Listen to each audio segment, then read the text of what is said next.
Hi everyone, my name is José Carlos Miranda. I'm the Dean of School of Engineering and Architecture in Tecnológico de Monterrey in Toluca.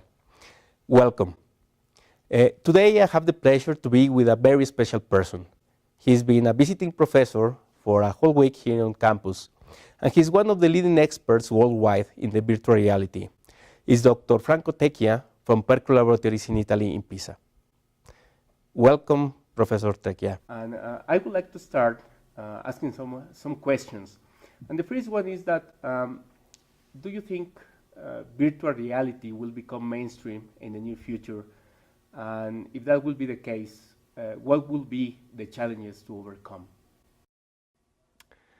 Okay, actually this is kind of a hard question to answer, because you see, virtual reality has been around for many years, more than 20 years, 30, even 30 years, if you really look at the very beginning. And they had some moments of glory, if you want, and then moments in which it was really looking like it was getting extremely popular. But then it didn't last that much, because there are many reasons.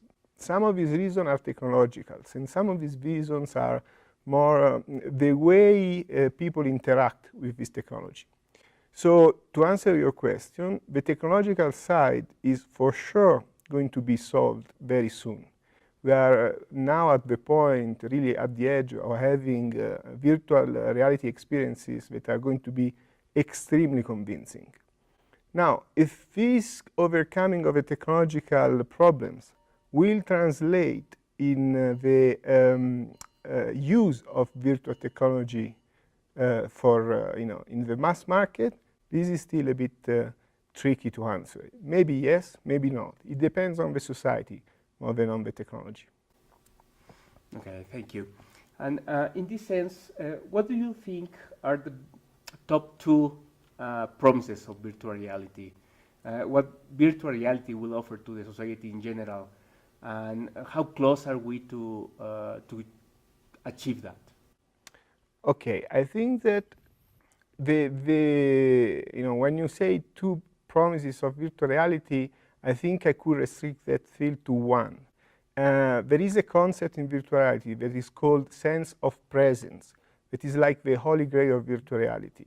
It's the presence, in a way, measure how credible the experience, the virtual experience that you are living is. And so far, I think we didn't really realize on having, with a synthetic scenarios created by a computer, a real feel of presence, saying by, for anyone. So someone that says, yes, I'm inside this virtual world, and I can feel that I'm really living it. But we are very close. So this is the challenge to win, and we are really close. I think in the next 5, maximum 10 years, there will going to be really the sensation of presence in virtual reality.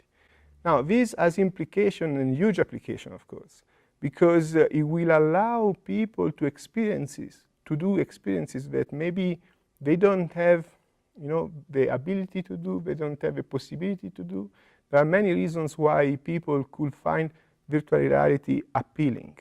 So we are for sure on the verge of a change of society because of virtual reality technology. That's for sure. It is very interesting. But at the same time, I'm thinking about this concept of presence, in which a person, for example, can be in a meeting that is taking place, let's say, on the other side of the world, many kilometers away.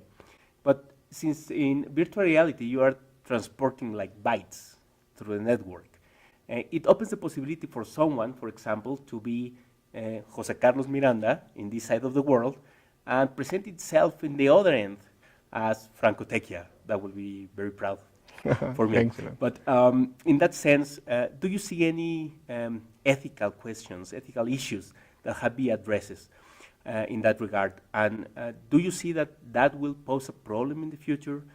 Should be regulated? There will be governmental rules in order to be in the presence that is far away. It should be restricted for companies or in order to stop abuse. What do you think about this? Well, absolutely. I think what you pointed out is a huge problem that we are going to face. And actually, not only we are going to face it in the close future, we are already facing it if you take in consideration, projects like European projects, the kind of European projects we participate. So we have, for instance, this project called Beaming that is about telepresence. No? So you are in a physical location, but basically you are teleported in a virtual way to another place in which maybe there is a robot that behaves like you, and you can do action through this robot. Now, inside this project, we have a whole package dedicated to ethics, because of course there are a lot of ethics problems. For instance, say that you are in Europe, and you are controlling a robot that is in the United States, okay? And with a robot, you commit a crime, any kind of crime. So who's responsible for this crime? So who's gonna charge you for this crime? Is it the legal system of the United States, or is it the legal system of Europe? And also identity stealing, exactly like what you say, the fact that it's going to be extremely easy to take the body form of someone else and really, maybe participate to virtual meetings and convince people of theories that, are completely not what you are really thinking, because you are taking the place of someone else. So these are a huge problem, and I don't have an answer for this. I guess that exactly like in the world, there is crime that has to be regulated by law. Even in virtual reality, there's going to be some equivalent virtual crime that will have to be regulated by law. But of course, we will need a new law systems or to expand the system one to this kind of very ambiguous situations. So European projects already have that inside, but of course, we will need much more in order for this to really work. Well, it's very interesting actually to find out how this is going to be solved. And it's a huge challenge, not just from the technical point of view, but also for the implication that it has in society, that how many things have to change in order to achieve something that is, at this point in time, probably purely technological. And in that line of thought, of course, technology is the main part behind virtual reality. And going into the basic, probably millions of lines of code are able, or is what it's make, it makes possible to do all these things. And I know that you are the director, you are in charge of a large project which is called XVR, which is an open code to create a framework for virtual reality. And I imagine that you have several collaborators all over the world working on that project. But I also know that you have your own project, or your own projects and your own group in PERCRO. And I believe also that probably managing a group of people that you have contact with is very different to managing a group of persons that are geographically dispersed, okay? What is your experience on that? What is different? What is the same? What are the challenges to overcome from the not just the engineering part, but also the managing part? Yeah. So yes, there are troubles to coordinate a large problem. It's much easier when you are in an environment in which you every day meet the people that has to work with you. You exchange opinion in any moment of the day. You have the same kind of timetable. So it makes things absolutely, simple. But then it's also true that having a large project with people working from all around the world allows you to achieve things that you wouldn't be achieving with a local team. So in a traditional sense, the challenge is organization, is to make, not just organization from a work perspective, like who's going to do this and who's going to do that, but organization in terms of influencing people to have the same agenda. Because it's easy for a leader, let's say, to influence the people in a physical location, But if someone is in another location, then he might have different view on things. So to create the same vision is different when you have the global team. Here is maybe where virtual reality could help. Actually, what we tried in the past, and we might try again because we didn't dedicate too much energy to that, is to create a virtual environment to program virtual worlds. So basically to use our own technology to make us more of a, let's say, a physically located team, even if we were not located in the same place. So basically what we did, we equipped with 3D acquisition technology the location where we were normally working. So to have the impression that we were basically all in the same spot. Of course, this doesn't overcome the timetable difference, because if there is many hours of difference, there is still going to be an issue.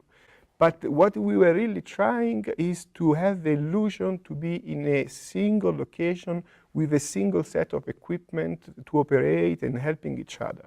I think this, that is new in a way, because large software teams are normally just using computer, might make a difference in a large team. And what we will have with virtual reality are community that, yes, they might be very different, very distant from a geographical point of view, but they will behave and feel like they are all in the same place. And I think this will make a difference.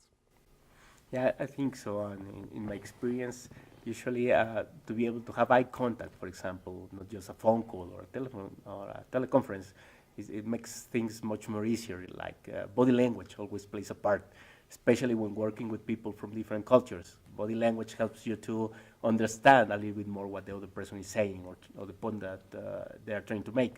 So I believe that will be actually great for managing teams that are in different places. Yes. My last question, and that will be in the university world. As you're probably aware, in the last months, probably 2 years actually, many people are starting to ask universities worldwide, probably is more visible in the US, why they are so expensive and what's the added value they are bringing to the students.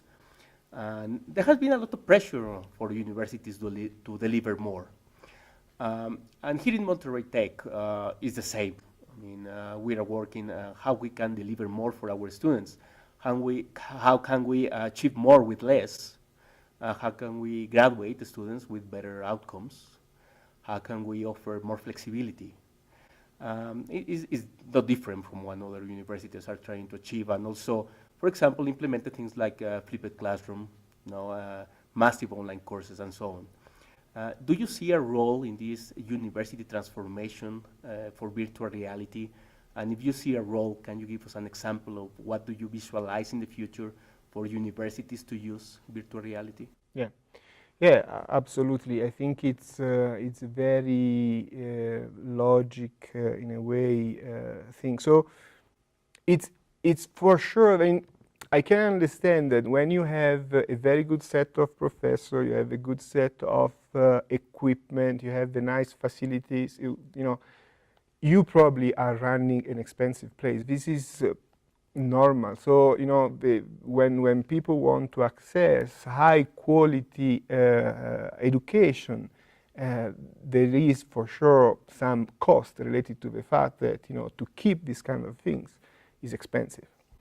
But I think that even universities that are kind of an excellence university can be more effective through the use of virtual reality.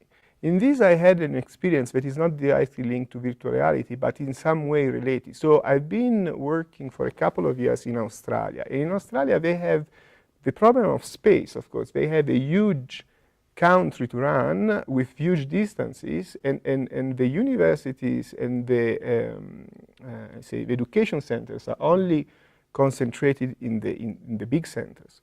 So they built a very large fiber optics network that is pretty famous in Australia, and they are using for distance learning.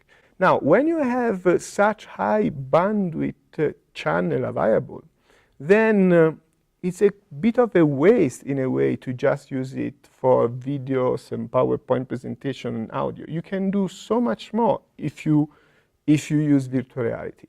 Because once you have virtual reality equipment that is so cheap that basically every student can afford it at a fraction of the tuition fees, okay? And you have enough bandwidth to connect your university to the houses, no matter where they are, then you have a world of opportunity, because the students could really feel inside, even inside the facilities of the school, they could participate. I think the key word here is inclusion. The virtual reality really provides you the feeling of presence that can overcome the distances that you feel when you are in front of the monitor and you are studying, but you don't feel included. You are not part of the world that in a way is teaching you. And with virtual reality, you could do this. You could have virtual students visiting your class. You could have students that will be able to attend and to speak to any professors exactly like if they were living on campus. And this is just the start. Then you can also do experiences like you as a professor organize a collective trip for everyone, physical or non-physical, somewhere in an industrial plant or whatever, something that is interesting to visit. And even people that are not physically with you will feel exactly like they are coming with you, and they will feel like they could socialize with the classmates like they were really in the physical environment. So yes, I think that for education, and once you have enough bandwidth, and you will have it, it's going to be extremely useful, virtual reality, for inclusion of people that are far, but will feel and experience like they were present. Well, thank you very much for your time, for your visit to our campus. Thank you. We know that your schedule is always very busy all year round. And for this time, I am glad that virtual reality is not in the point when you can have this interview from Italy and you are able to be with us here in Mexico. So thank you very much for your time. We have been enjoying your visit very much. Our students are taking quite an advantage of your visit and are quite impressed by your work. Thank you very much again, and hope to see you soon, virtually or not, here on campus. Thanks a lot. Thank you very much.